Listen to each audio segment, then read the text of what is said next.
Hello, all channel members. It's great to see you.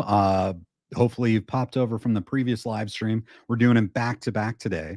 I'm late. I'm a little bit late, or these have to be compressed a little bit because I did the Sean Kanan seminar earlier today, which is pretty cool. So if you're a fan of Sean Kanan and everything he does, definitely check that out. He has his seminars, but it's great to be here today, and super fun. Yeah, I mean, that was amazing. We just had kind of our public live stream. And hey, NASA Canes fan, great to see you today. And well, and here's what I wanted to say. Like, I am going to uh put in, if you guys want, and you can let me know if this stays in there. I am going to put in the the link. So that's the link if you guys want to actually join. So you guys can just talk in the chat. Hey, Chris, how's it going? Good to see you. Wonderful to see you, Chris. So I just in the chat, I just put the StreamYard link. If you guys want to jump in, if you feel it, you don't have to, but if you want to jump in on your camera and just join the conversation that way, we can talk that way as well. But I'm also happy to just to talk here. If you guys just want to type comments, that's totally cool as well. But wow, that was really a great conversation. We had so many great questions. I know a lot of people were asking about, Cobra Kai and what was going on with Cobra Kai season 6, and I'm happy to talk more about that. I hope I'm not bending the rules on that as far as like being in solidarity with the guilds, but I think we're talking about it in the context of the strikes. So hopefully that's okay. I'm not as worried here because we're among close friends and we can talk about all these things as much as we want. But yeah, really interesting talking about like all the strikes and how they impact the Cobra Kai series and Hollywood going forward. Favorite actors, that was great. We got to talk about Robin Williams, and I know there's so many other people have like such great favorite actors and stuff.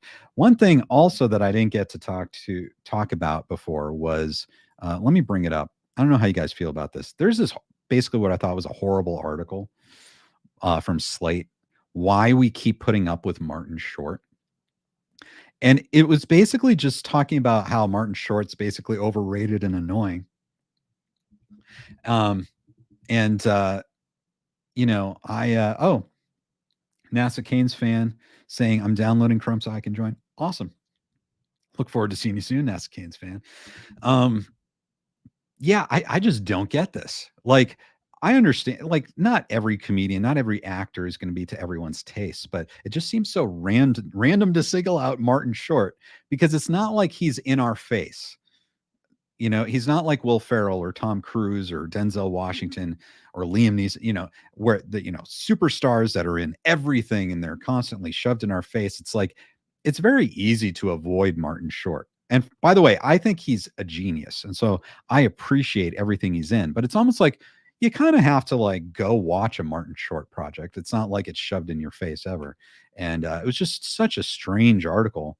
Yeah, he's so funny. He has such a unique brand of humor. And so yeah, anyway, I don't know if you guys had seen this or if you have any like comments or thoughts on Martin Short, but I'm a big fan. I understand he's not for everyone, but I just thought that this whole article was, I don't know, kind of stupid. And it's so interesting. He brings up, like, he specifically puts this video of him doing a Jerry Lewis impression, which was brilliant. I mean, it was a brilliant impression. It's just interesting to me. It's true that everyone has their own taste in humor. And I think it's one of those things where people have different senses of humor, but they don't understand that it's a very particular thing. It's like, do you like creme brulee? Do you like anchovies? Do you like, it's sometimes it's not for everyone. Sometimes what makes someone laugh isn't what makes someone else laugh. I'm going to be doing, I think, some reviews about some of my favorite comedies. I love the Abrams Zucker comedies, Mel Brooks, that type of thing, Hot Shots, Jim Abrahams. I think I'm going to do some reviews of those because that's actually a style of comedy that I really miss, that we haven't seen in a long time. Just the pure visual gag slapstick parody style movies that are well done.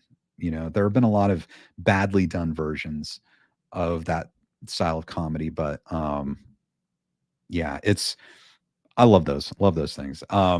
So I I mentioned before, let me see. So right on this coming, hopefully this week with Drew O'Halley, I'm really hoping to get him on a KenCast where we can talk about Rotten Tomatoes and the ways it's rigged, and maybe we can kind of figure out what to look out for. I think people might be too reliant on Rotten Tomatoes for their movie choices. And maybe we'll sort that out. But there's a recent article in Vulture basically talking about how the entire site is rigged. And so I'd love to go into that. Of course, this weekend, The Wizard, this coming weekend with Strife the Warrior, we're going to jump into that and check that out. Definitely a cult classic movie. And then on Tuesday with Drew from DrewTube and Cobra Kai Kid, we're going to be talking about filmmaking and all of our personal projects and what we love in movies. And I think if you follow us, that should be a ton of fun. And so I'm really looking forward to that. And of course, I want to thank you guys, as I always do. You guys are absolutely fantastic and crucial. You keep this going through being a member of this channel. It supports really this amazing streaming software, StreamYard, that allows me to do this and to highlight all of your comments. And so I really thank you. It really helps pay the bills and just everything that you're contributing to the channel, including your comments and your time and your interaction, just makes this an amazing place to be. And I think you guys are amazing leaders in the chats. So when we have any kind of chat, live stream chat, when you guys show up, you are all amazing chat leaders, thought leaders, and you keep everything civil. I think it's just, you are probably the best fans of the internet. And I really appreciate that you spend your time here and that you contribute to being a channel member. So again, let me throw this up here. This should be in the chat. If it's not, let me know. If you want to join visually, you can. I'm thinking about trying that and seeing if you guys want to do that. But I hope everything's going well for everyone wherever you're watching. It's kind of warm here in Southern California. You know, it's tough because, you know, there's so many cool things happening that I'd like to go out and do, especially when it comes to content for this channel. One thing that I really would love to do is, and I might have mentioned this before, is do a Locations of Karate Kid 3, either video or series of videos, where we're actually going to each of these locations and including, I don't think this has ever been done before, but the Devil's Cauldron location. That's actually up kind of along the Northern California coast. So it's very far away from LA, but no one's really ever gone there. So I would like to go there. And I think I'm going to go there with a drone so we can fly around and recreate some of those shots from Karate Kid 3.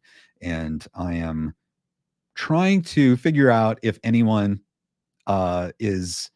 owns that land so I can go walk out on that land, or if I can't, if it's trespassing, then I'll just fly over with a drone. But so that would be fun. But there are so many other great places.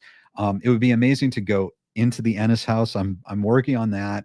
That would be kind of like an amazing thing to do. It's a private residence, but they do have to open it up for a certain number of days per year because it's a landmark. It's a historical landmark. So it'd be fun to be able to go in and, you know, I don't know, see the Ennis house, see Terry Silver's old house. Governor, it's great to see you, Governor. Thanks for being a channel member. Can't join this one, unfortunately. Now it's 10 p.m. in the UK. Yes. Have a good one and would love to join in person soon. Absolutely, Governor. We got to have you on again. Just amazing guest. Ander, it's great. It's great that you're here. I know it's kind of strange, isn't it? It's like the timing.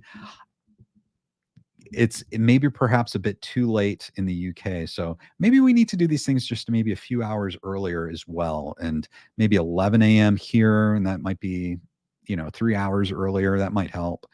But we'll get it figured out. We gotta get you guys in here. But yes, so save silver. I'd love to be able to do more interviews. We started to line up some really fun interviews right before the strike, but unfortunately the strike happened and we had to put those on hold because no actors are able to do interviews. And yeah, so it's frustrating. But we'll get back to that all in due course. This is kind of a fun opportunity. We'll expand this. We're go to other movie properties, maybe like Ghostbusters, and just do all these. There's so many great movies and shows to review and topics to talk about. And I don't know if you guys had a chance to see the UFO conversation with Drew O'Halley. I don't know if you're into that. That was actually one of my favorite conversations we've done. And it very fascinating, I think, because it's all based on the under oath to congressional testimony. It's not craziness, but let's see. Clifford says, "One day I hope I can join live too." Absolutely, guys. Um, I don't know if you can see the link in the chat. If you want to join today, you can. I can repost this as well. But if you can't do it today, that's cool too. Because I don't know. It's like sometimes you like to plan for those things. But we will. I think we'll have to do a stream one time where we have everyone on who wants to be on and just have a great discussion. Because another thing is like we can have these chats to ourselves as members, but maybe we should have one where we're on like an actual stream, like a public stream that people can actually see your faces and get to know you because they see you interact with you in the chat as well. So if you're interested in that, let me know. But yeah, so I don't know. We've been last night, my wife and I had never seen it before. We started watching The Invisible Man, like the 1933 Invisible Man. And that was just so fascinating. It was before the Hays Code. And it was actually rated 13 plus as far as age. Really fascinating, I think. We didn't get to finish it. We'll finish it today. But this Halloween might go through the classic horror movies. Now, okay, we might have NASA Canes fan with us. NASA Canes fan, are you there? Hey Ken, can you hear me? Yes, I can. Yes, can you hear me okay? Yes, I can. Wonderful. Thank you for joining us today. And are you from the Florida area? I am originally, yes. Okay. That's great. Okay. So Hurricanes fan, this has been I don't know if you follow the actual uh weather. It's been a heck of a year for hurricanes. I don't know if that's are you in an area where actual meteorological hurricanes could affect you? I am in the Carolina area now, so it does. We do have that risk here, but not as badly as it would be if I was, back home in Tampa or Miami, somewhere like that. Let's see. Okay, I don't want to make sure I don't. Hello, NASA. Can you hear me? I might have lost NASA's audio. I don't know if you guys can hear that. If you can hear him or not. Um. Oh wait, he might have muted. He might have muted. Anyway, so just jump in whenever you're ready, NASA. Kate says, "Hey Ken, I woke up late, but I'm here." Yeah, it's great to have you here, Kate. You're welcome to join us. I don't know if you can see the Hey, link in the Ken, can you stream. hear We have me? NASA. Yes, I can hear you. Okay, good. All right. So, so yeah, I am from Florida, and we do have hurricane risk, but not, as much. Okay. Yeah. That's well. Of course. I hope you stay safe. Um, Yeah. I hope nothing happens. And guys, It's can you great. hear me? Let me let me just check my settings. Can you guys hear me?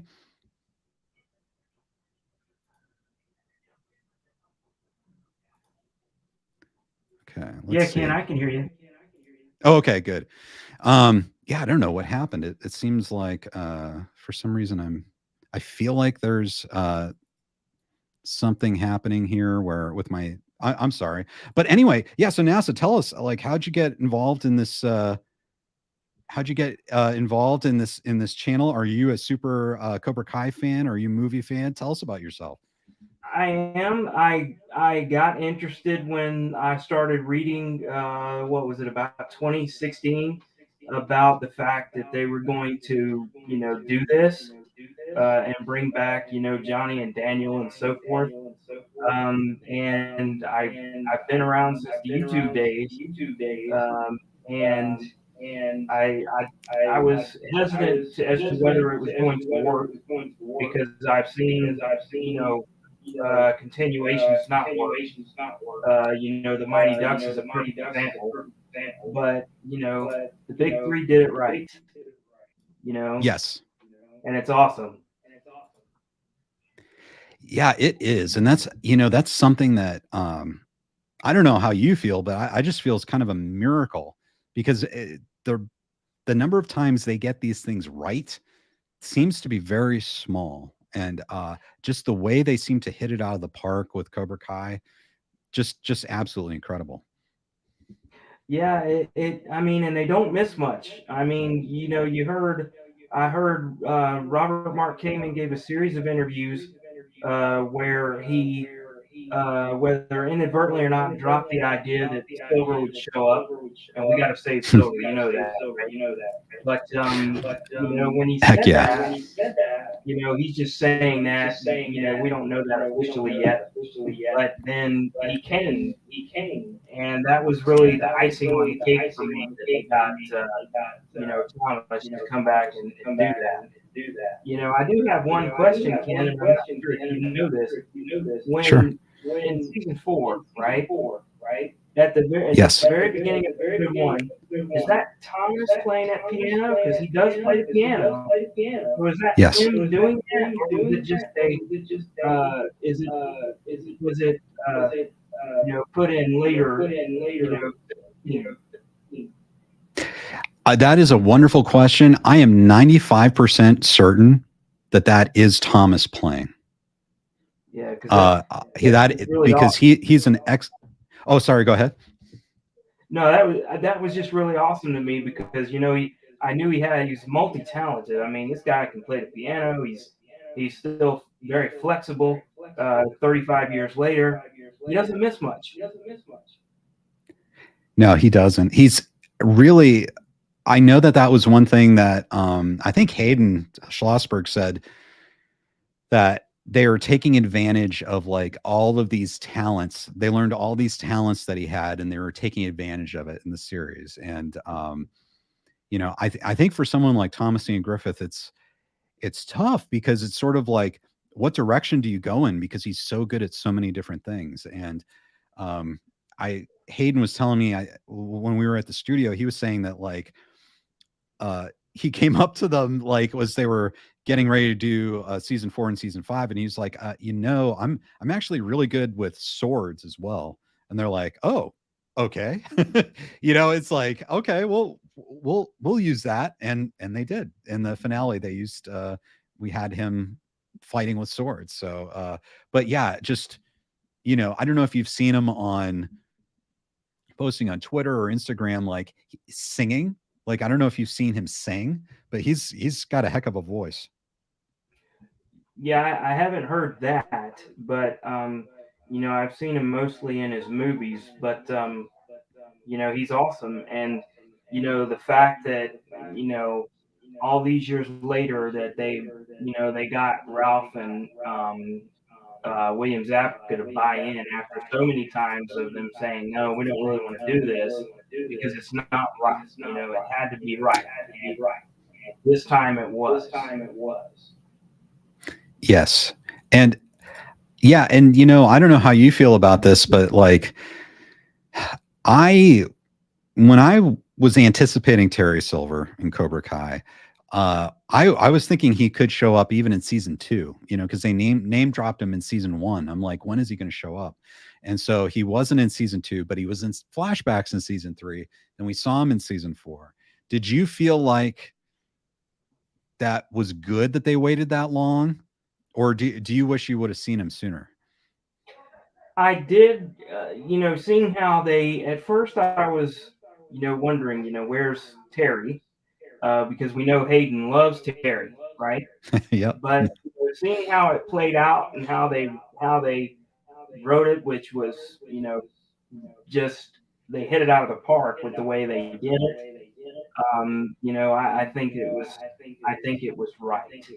And I Yeah. also think that season 2, when they got all of the original Cobras except Dutch, who's in prison, that was great too. And it was great to see that as well. I know, and it was so amazing that they got Rob Garrison back as Tommy right before he passed away. Right. It was amazing we got that. And we didn't know he was sick at the time. I don't believe it was public knowledge, and I don't know if he was sick then or if it happened, after filming. I never really delved into that. Have you been able to get any, insight from anyone into that about whether it was a sudden thing or whether? It's a really good question. The only thing, I read some interviews that John, Josh, and Hayden, they didn't know that he was sick or anything was wrong during shooting, and that he was actually, they were planning for him to appear again. I guess it would have been a flashback in season 3. But then this happened. So I don't know. I'm not sure if it was like a sudden illness or if it was something that, he kept private. But it's really too bad. It's it's too bad that happened. But just the timing of it's so strange because, we did get to see Tommy one more time. And it was kind of strange that they had his character die, because I think he's the only character that's, classic character that's died, very, So, yeah. I don't know. It's very strange. And of course, Pat is no longer with us, but they did a great job weaving him in, and that was one of the things that Ralph said he had to have. He had to have Pat Morita. This had to be where you would know he was there, even if he's not physically there. You would know that he was. And they've done a great job of weaving him in to Mr. Miyagi gave Daniel his cards. Mr. Miyagi taught Daniel certain life lessons about how to handle disappointment and when your fear gets the best of you, how to handle that. In the Karate Kid, in the dance club. And then he finally found out, what Terry was all about. And he said, "Okay, I got to get out of here." That was what Mr. Miyagi was trying to tell him. The hard-headed 17-year-old, right? We all do things, as teenagers that were hard-headed. And yeah, that was big. Yeah, definitely. Very big. And yeah, you're right. They just did such a good job at integrating Mr. Miyagi into Cobra Kai. It's like he's constantly there. He's always a presence. They really did a fantastic job. And then we've also got Kate Maloney joining us. Kate says, I write fan fiction, and even I am amazed at the way the writers of Cobra Kai nailed the show and characters in every episode. And then Kate says, and that sword fighting worked with Chosen's Karate Kid 2 remark to Daniel, did your sensei teach you to fight with swords? It was perfect. And then mentioning Tommy, that still breaks my heart. And then Clifford also says, Kate, may I read some of your work? And that's, Kate, if if there's a site you want to put in the chat, I know we'd all like to check it out. So feel free to do that. That's pretty cool. And then Clifford also says, I wonder how much Thomas Ian Griffith has had to hold back during the fight sequences. So that's great. Now, NASA. So how long have you been a fan of like the Karate Kid movies? Well, I saw it actually. I didn't see it in the theaters. My father brought it home one weekend on a VHS tape, and he said, "I want you to watch this."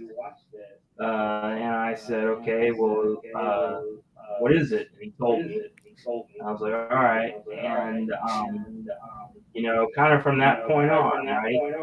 It was from Daniel going from New Jersey to California, and I'm thinking he's going to get a rude awakening when he gets to California, right? And he certainly did. But he came of age when he got there. So it was I was hooked the first time I saw it. Wow. And so it's really been kind of most of your life you've been a fan. Right. Mm-hmm. I was and so did you 11 or 12 when it came out. Wow. Yeah, that's great stuff. Now, so did you watch the sequels as they came out? I did. I actually went and saw part 2 in the theater.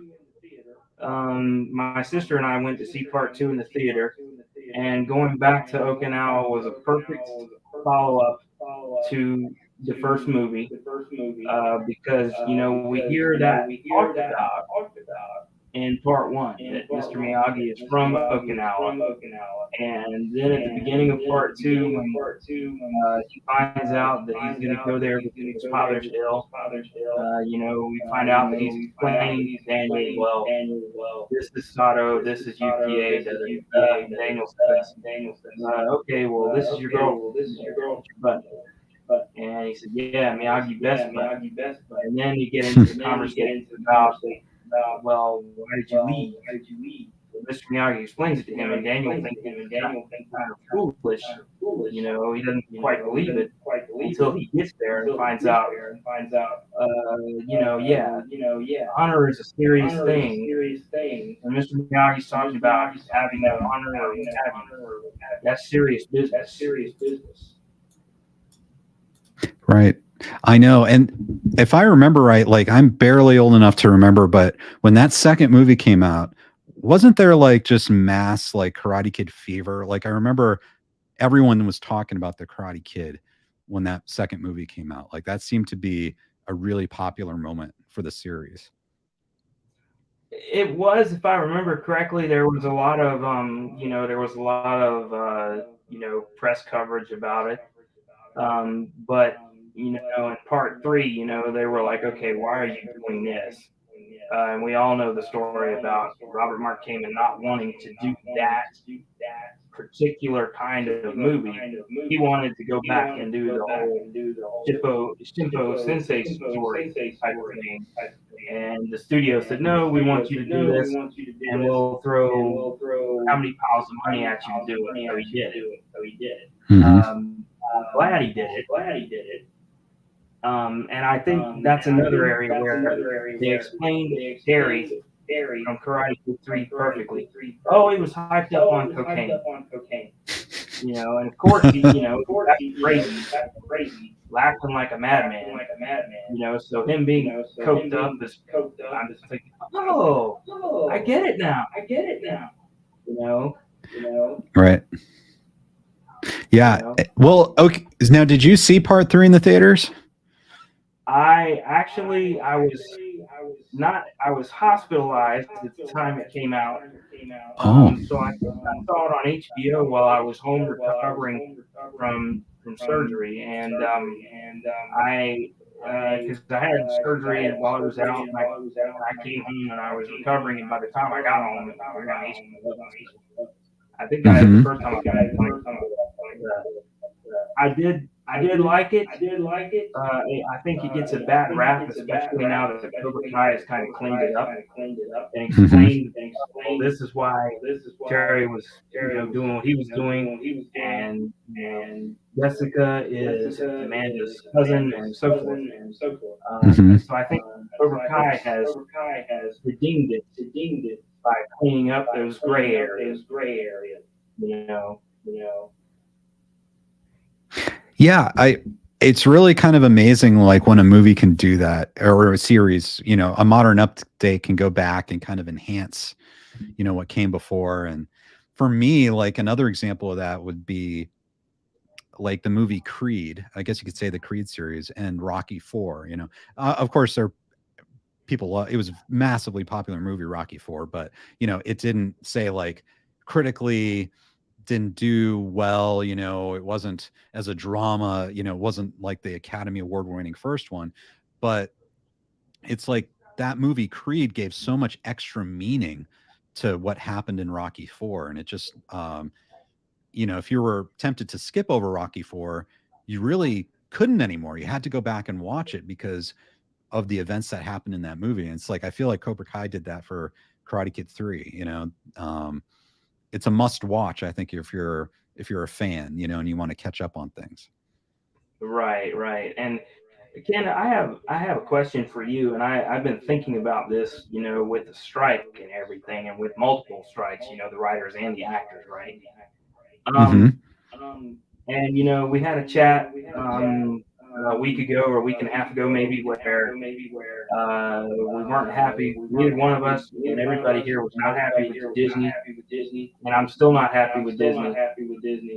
But I have the suspicion that behind the scenes, it is Disney and Bob Iger that is really keeping the strike going. And I'm saying that because if I remember correctly, Iger, and I didn't get the exact quote, so I don't want to, say anything out, but I believe he said something along the lines of, people are going to lose their homes and apartments.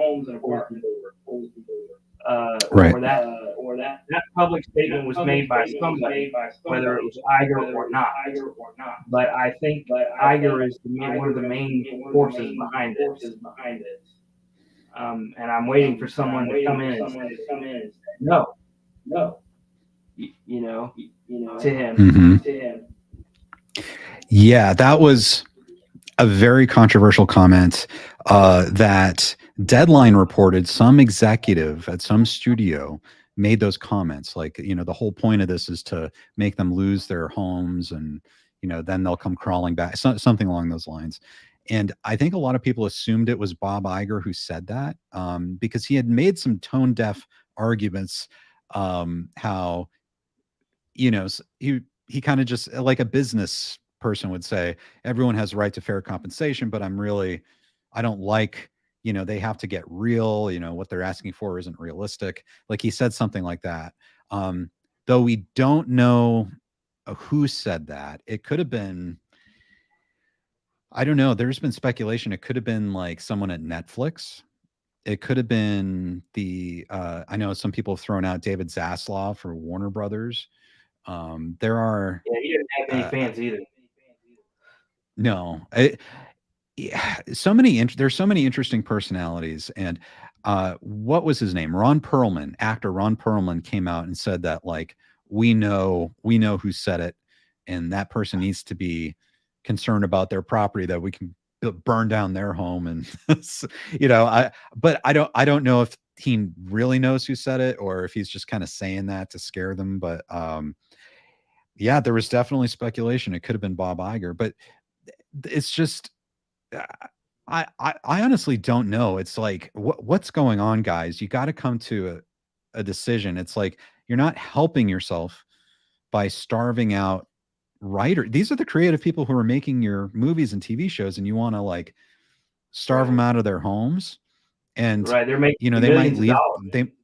What's that? They're part of why the studios make millions of dollars and billions. Yeah. Well, yeah.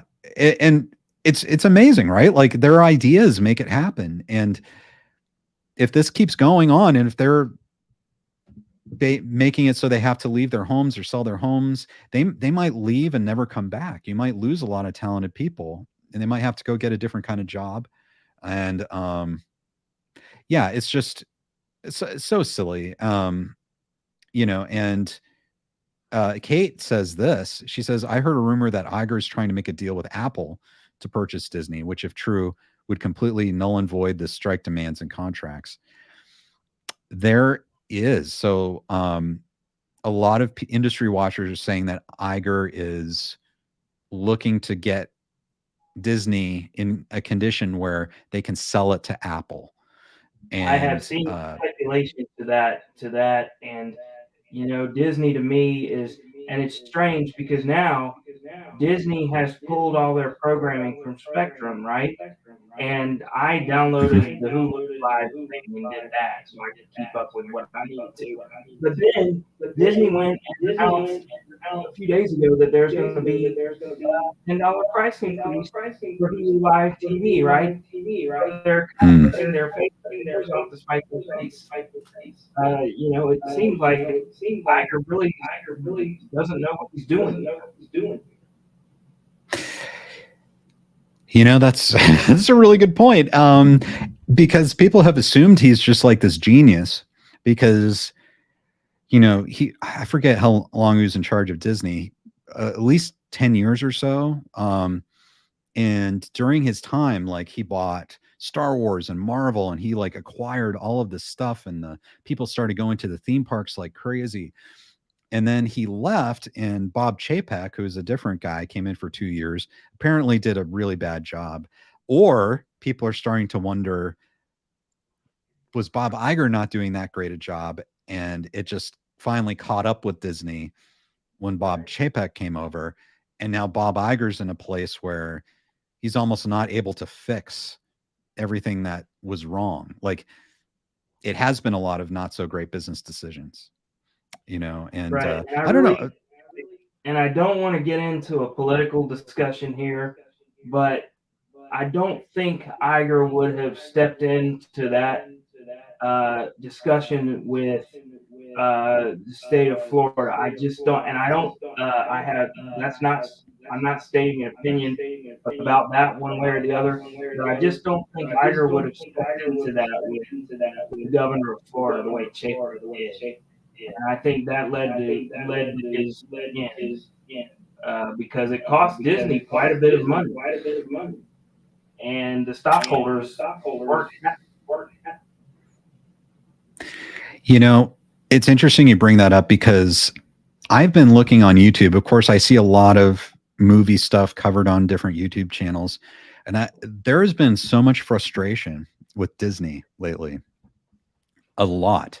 And I think it comes from all different sources, but you bring up, the handling of things, like, but you're right, like Bob Chapek and how he handled that, and maybe Bob Iger would have been more political.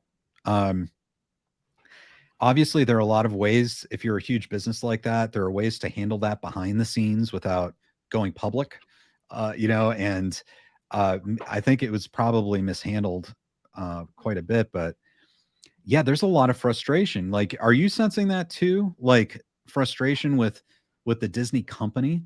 And we've heard reports that Disney World this past summer was pretty empty, like people not going to Disney World, and people not going to see Disney's had horrible, basically, luck with their movies. No one's going to see their movies, really. I can tell you, having lived in Florida for 15 of my years on the planet, that in Florida, and I'm sure they do this in California too, and you can speak to this, they offer residents of Florida these discounts, and they're very public, for their PR marketing to do that. Do they do the same in California with Disneyland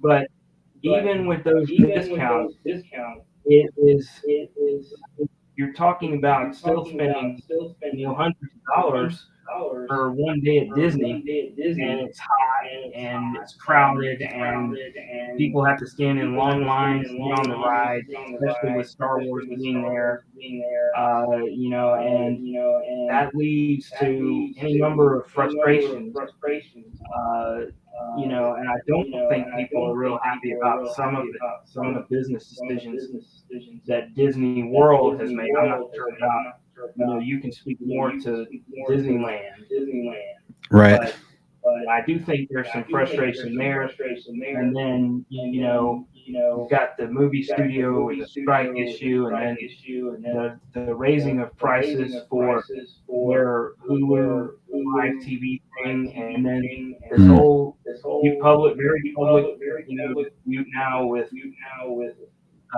Charter. I mean, it's. I think Disney is in trouble from a PR perspective. I think you're right. I think they are. And Kate's adding to this. She's saying a word just came down that Disney has closed one of its theme parks until further notice. I didn't hear that. That's interesting. I'll have to look into that. Say which one? Yeah, did they say which one, Kate? Let us know. And Kate says, I could do a better job at running the company than any of those yahoos have been doing over the past 10 years. And Disney had to drop their initial lawsuit. Now they're just pursuing one complaint. They're $1 trillion in the red. Well, that would be, that's not good. I mean, I think you guys are right. Like Disney's, you guys have seen Drew O'Halley, from the last report. He's on here all the time, Drew's awesome. Drew's awesome. We have talked about, and you guys might be interested in this. We've been talking about doing a discussion on brand damage, maybe focusing on Disney and the things that they have done to damage their brand. And of course, we've got like the theme parks and everything, but and you could say like there's the political stuff, but what have they done over the past decade? They've done a lot of, reboots, remakes that, I think people are lukewarm about, but they've been relying on them, like basically remaking all of their classic animated movies in live action. And really, I mean, all of them are probably going to be inferior in some degree, but some of them really aren't as good as the original classics. And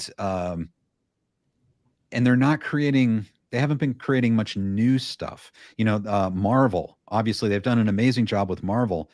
They bought Star Wars, and it's almost like maybe they got so far into that rut of churning out new superhero movies, churning out new Star Wars stuff, just redoing the same IP of their classic animated movies, that they haven't created new Disney experiences entertainment wise that they used to. And maybe it's all kind of catching up with them now. And I don't know how you guys feel about this, but there's been a lot of complaints, say, about the Rachel Ziegler and the stuff about Snow White coming out. And, there's a lot of talk about agendas and, political agendas and things like that. But no matter what you think about it, it does seem like they're trying to change the DNA of some of their classic material, which whatever the intentions, like, it just doesn't seem like a good idea. And Ken, that's one thing that I'm glad you brought up, because as a kid, growing up in Florida and moving back there years later, I have a number of classic Disney movies on my shelf that I still watch to this day. But my problem with Disney's decisions is, if you are going to, you don't have to remake everything. If you really wanted to do something that was new and fresh. You could always make new characters instead of trying to remake Snow White or trying to remake Peter Pan or some other nonsense like that.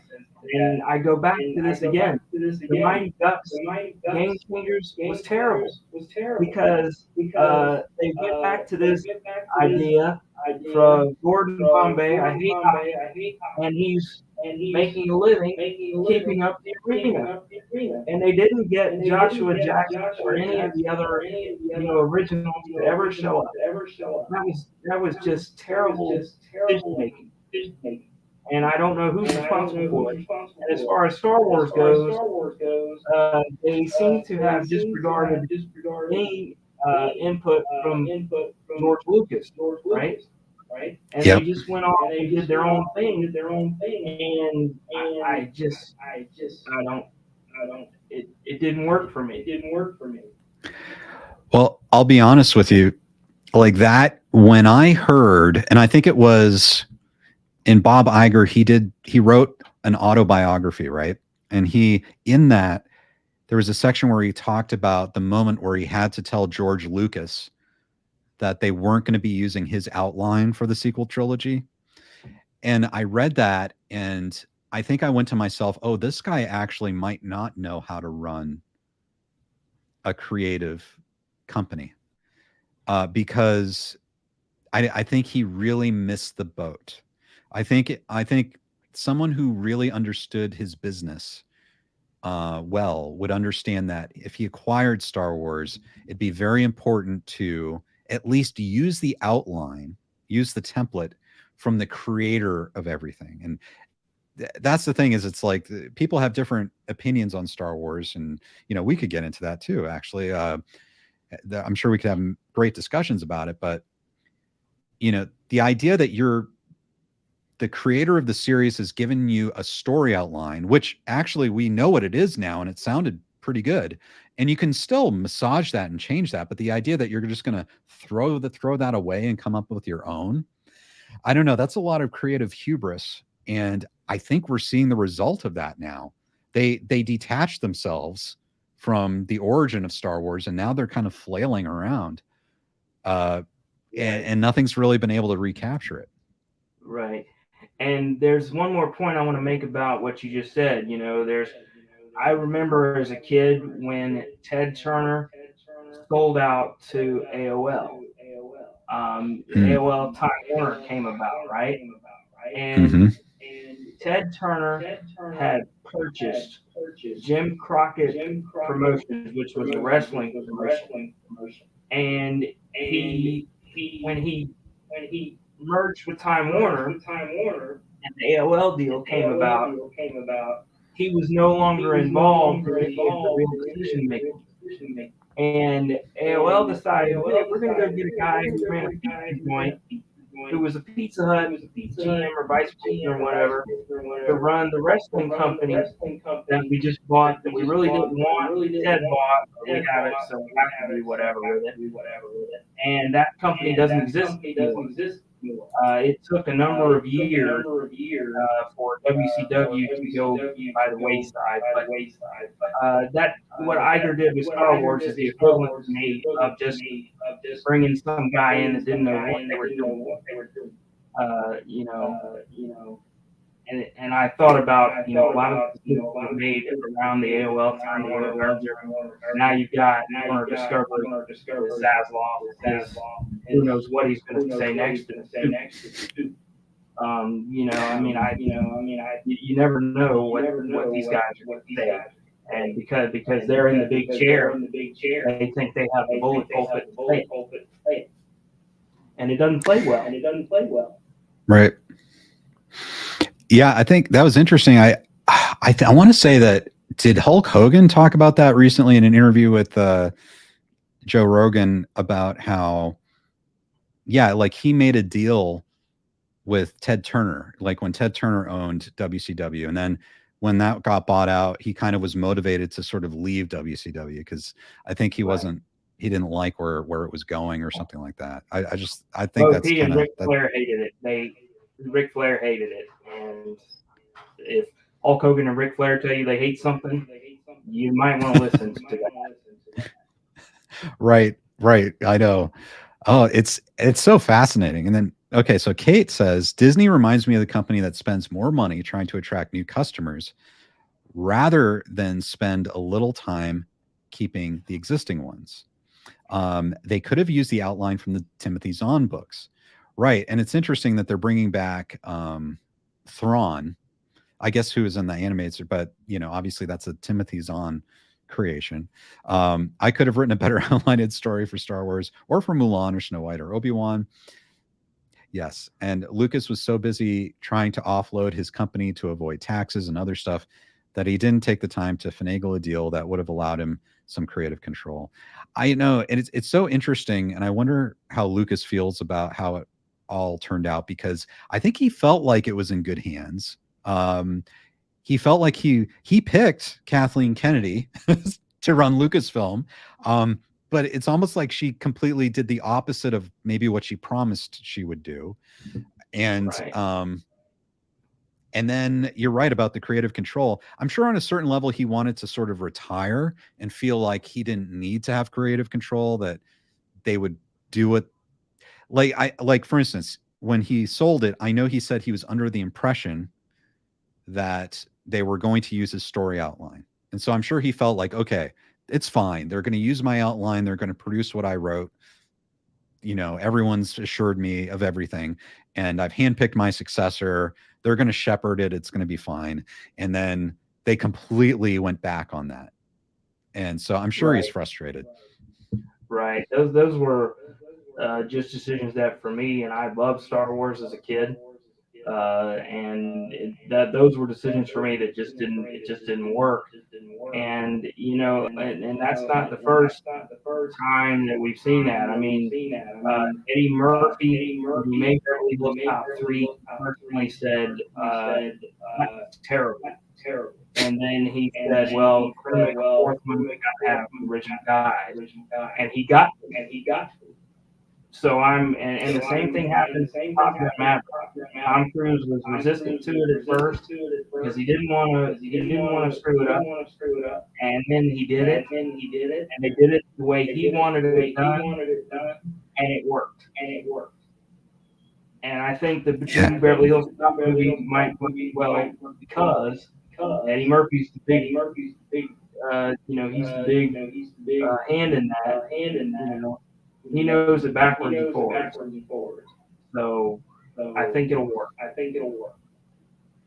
Yeah, that's a really great point. We do have that to look forward to, and I'm curious to see how it's going to come out. Because you're right, he was really down on, yeah, I think both Beverly Hills Cop 2 and 3. So it'd be interesting to see, if he's pleased with this, if he can kind of make sure it all kind of works. And I know they're bringing back a lot of the cast, and yeah, maybe we'll have a discussion about it on here when it comes out. Yeah. So that'll be fun. Yeah, part Beverly Hills Cop 2 I can live with because the original cast members were in it. Right. Beverly Hills Cop 3 not so much. It kind of went off because here's a guy in an amusement park trying to catch people who are doing underhanded stuff and killed somebody. Why?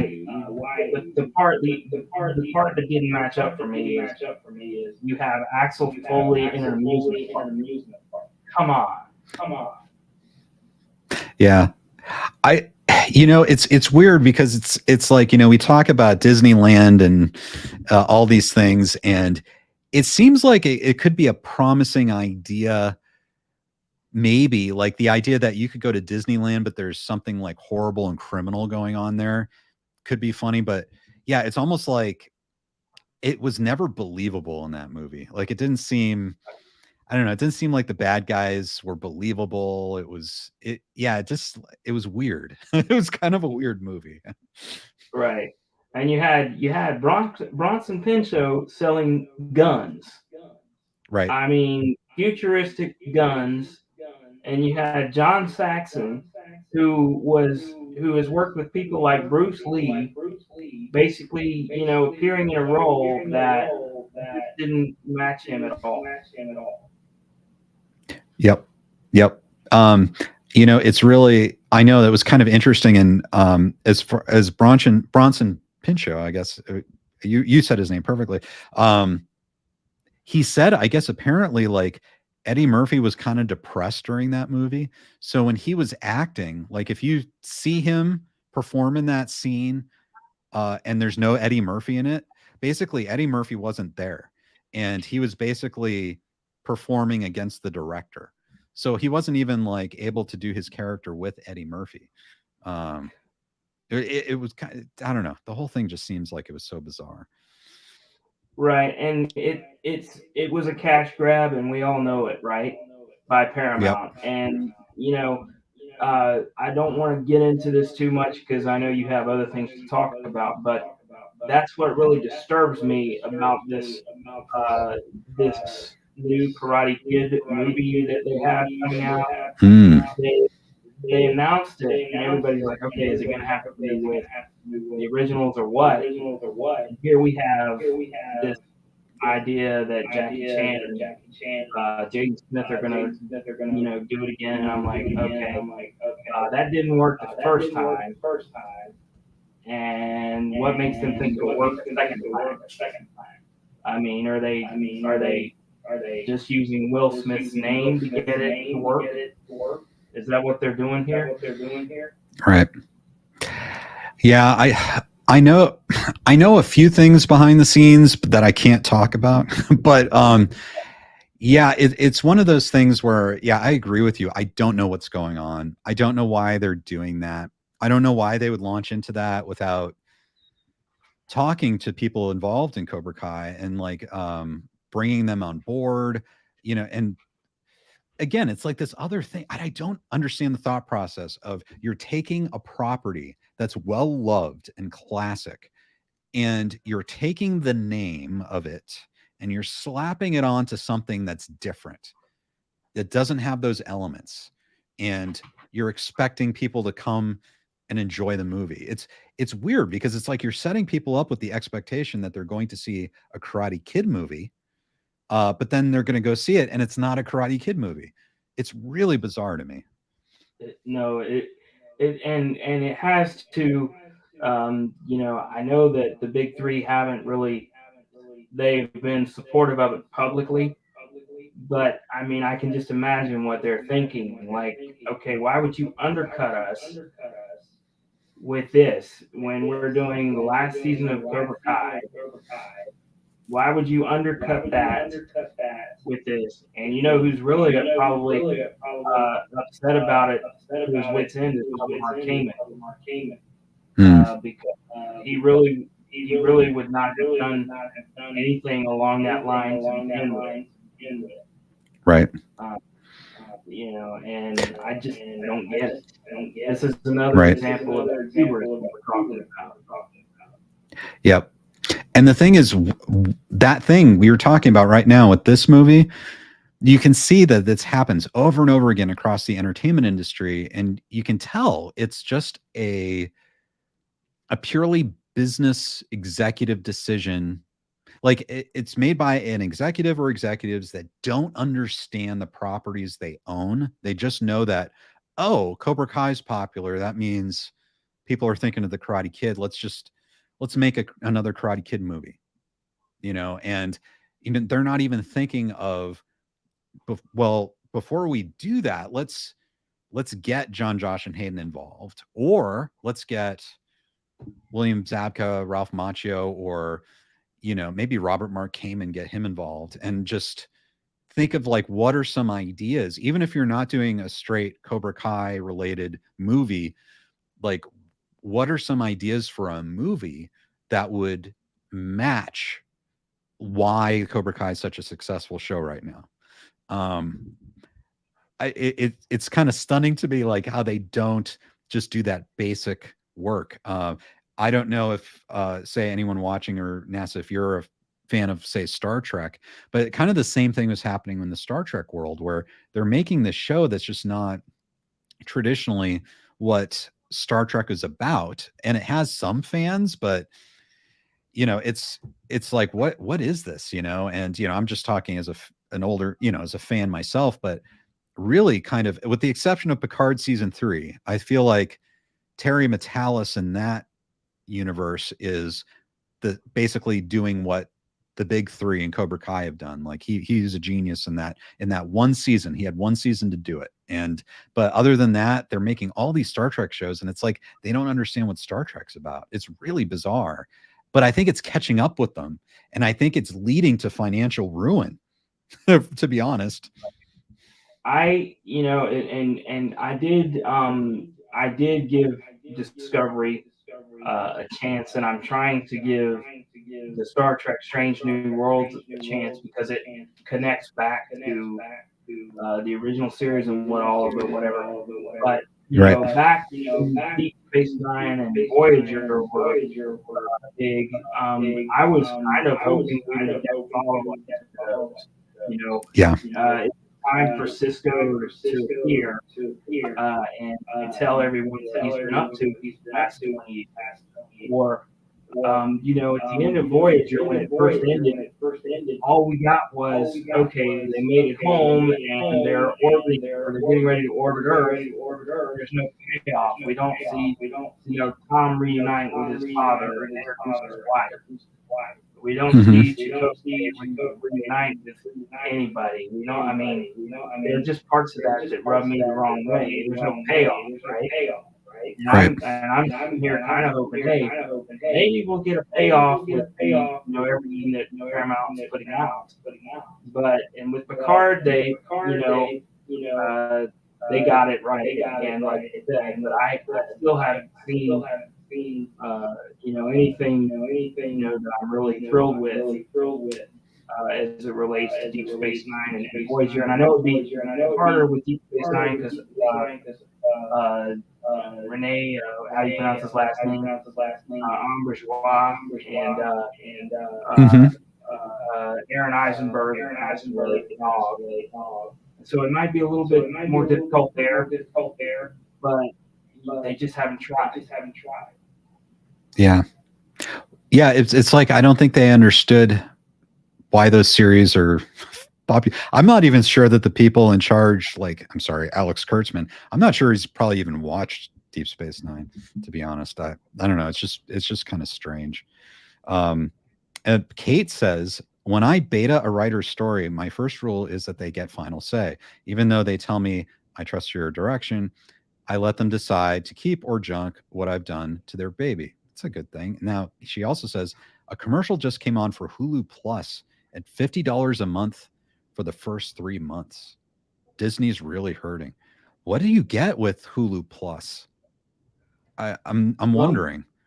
Well, I actually signed up for that when the whole Spectrum thing with Disney blew up, and I had it in Florida at one point in time. But basically, what you get with it is what I've gotten with it is the sports networks that I needed to be able to watch whatever football or basketball game or whatever, and a few other my local area channels would be fine, and a few other ones that I really don't pay much attention to.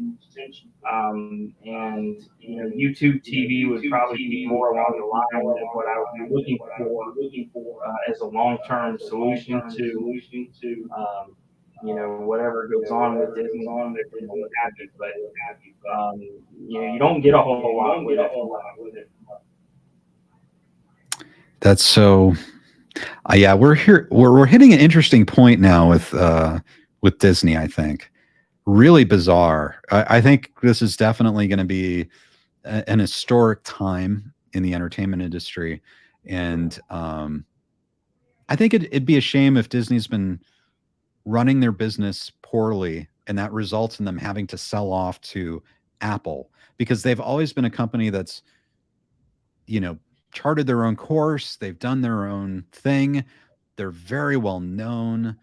And the idea that they might have to sell everything off or to Apple, which is, I know they're getting into entertainment, but I mean, they're a technology corporation, and it'd be weird. I think that Disney is under the thumb of a technology corporation.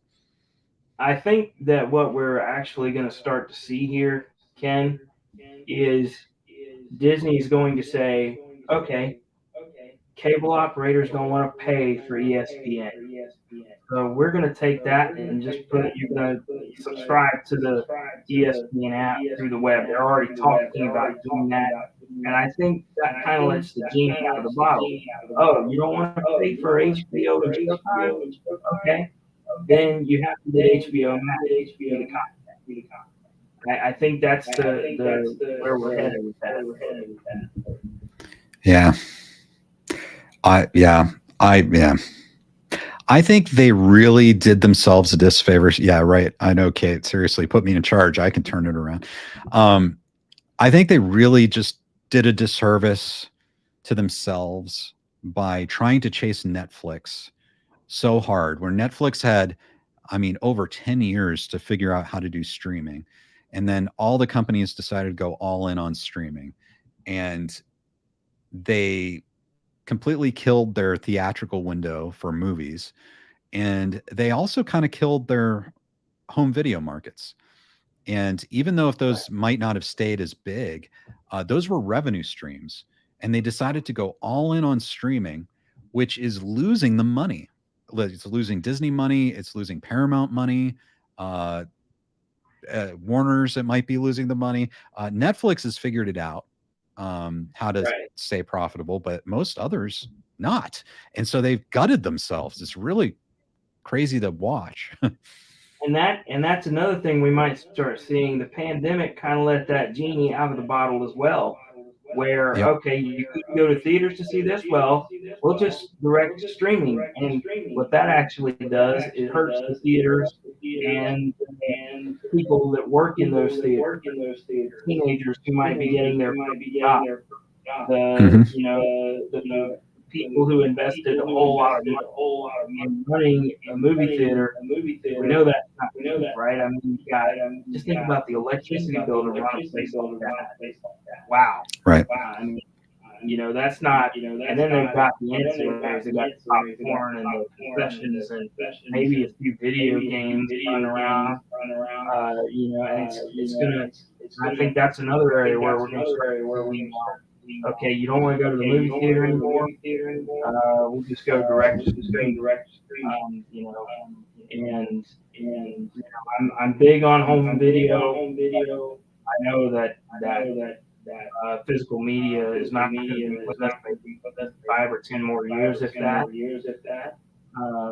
But yeah, I think they're going to the road to somewhere is paved with good intent, and I think that's a highway we're going down now. It's going to be really interesting to see what happens. I don't know. I know people in the previous stream were concerned that Cobra Kai was going to get canceled, that season 6 might get canceled. I don't think it will. Filming having already started, and then it got interrupted, I tell you, the weirdest thing I think is going to be is they've shot episode 1, or a version of episode 1, and what John, Josh, and Hayden were telling me was that they might have to go back and once the season's done and once they finish filming, they might have to go back and do a few reshoots, depending on what happens.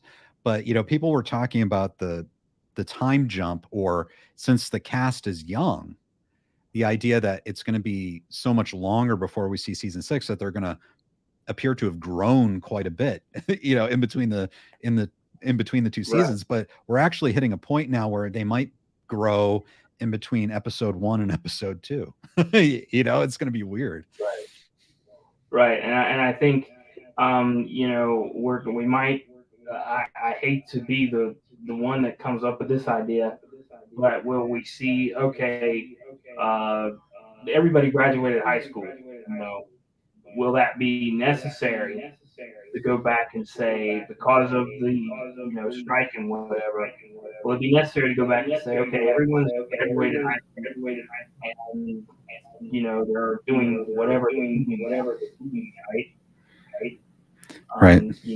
How hard would it be to change, because that changes the entire makeup, right? I mean, it would just change the whole dynamic would change. Right. Yeah, I think for that very reason, I think they'll still fake it. Like they'll keep everyone in high school because that's a way that everyone can be socially together. It's, you're right, because people would be going off to different places and different colleges and things like that. And so I think they'll try to fake it. And they've done it, right? Like Bert, the character Bert has grown like throughout the seasons, like, not realistically, but I don't know. I think it's one of those things where I'm okay. Like as fans, I think we feel okay with that kind of suspension of disbelief with characters growing, like Anthony, you know, he got older pretty quick, when all of these seasons are supposed to take place like right after each other. And they usually come up with some funny way to explain it. But you're right. I think that would be, if they decided to go that route, that would be very challenging. Right. Right. Over under on Johnny's TV lasting the whole season there, Ken? Oh geez, over under at I don't know What what. do you think Vegas How has about on that? six episodes? Yeah. I'd say six episodes. I wonder if there is a line on that in Vegas. Maybe so. That would be that's funny. Because I guess their actual news series Obliterated takes place in Las Vegas. Right. That would be, I don't know, that would be funny. But I think you're right. What do you think? Probably I'd say there's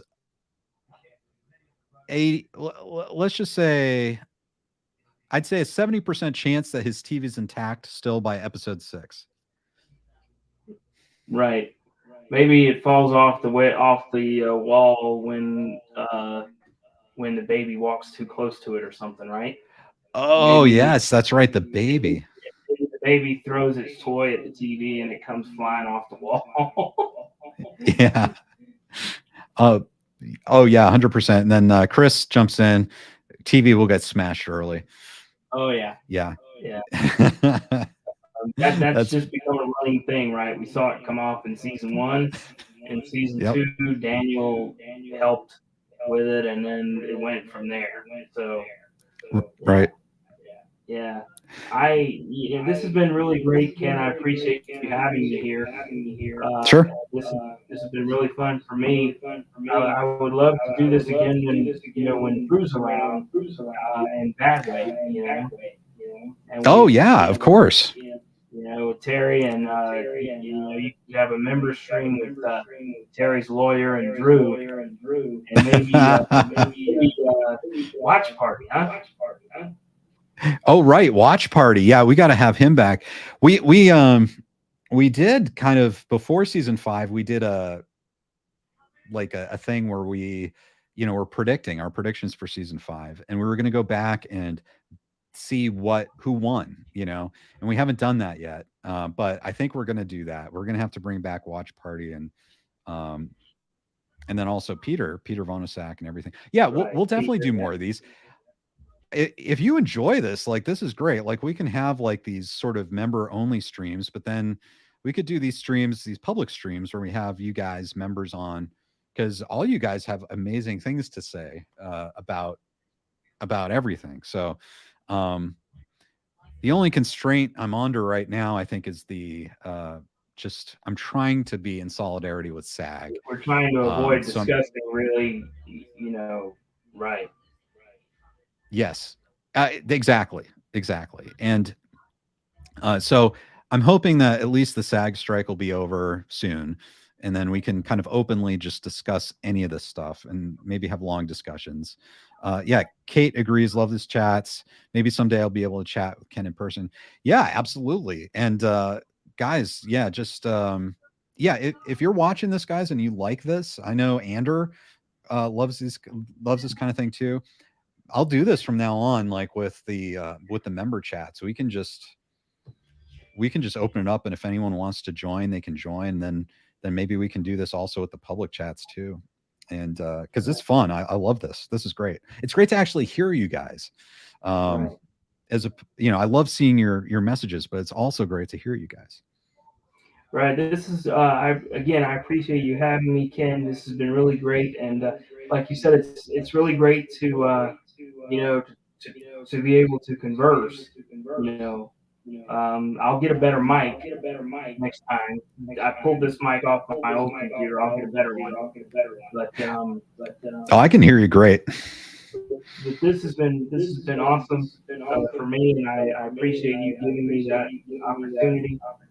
And, of course. I appreciate so much your time. Well, of course, NASA. Thank you so much, NASA Canes fan. Thank you so much for joining us today. Great to hear you. Great to talk with you. Great to talk with all of you guys. And maybe this is a good place to end it for today. But be sure to stay tuned. So this week, I'll be having an in-depth discussion with Drew from Cobra Kai Kid. And then I'm hoping to get Drew O'Halley back for a Rotten Tomatoes. Is it rigging everything? Is it ruining our movie experiences? Really looking forward to a potential discussion later this week about that. And then we'll be talking about The Wizard this coming weekend with Stripe the Warrior. So, yeah, guys, thank you. Thank you so much. And thank you, NASA Canes fan, for joining us today. Thank you, Kate. Thank you, Chris. And thank you, Clifford. All you guys are amazing. Thanks for being channel members. And I'm glad we tried this today, and we'll keep doing this, and we'll try and figure out what you guys like to do. And, maybe we can even do this on the road. We've done the remote streams as well. So, anyway. Oh, and Ander, thanks for joining us, Ander. So guys, have a great rest of your Sunday, however much is left. I know in Europe right now, it's kind of the end of the evening. I hope you have a good night and a great start to the week. And for everyone else who's in the US right now, I hope you have a great rest of your Sunday. And thanks for joining us on a special members only KenCast. And we look forward to seeing you next. Want to be part of the live KenCast show? Subscribe to the Ken Cole YouTube channel and hit the notification bell to get alerts about every new show. Thanks for joining us, and we look forward to seeing you next time on KenCast.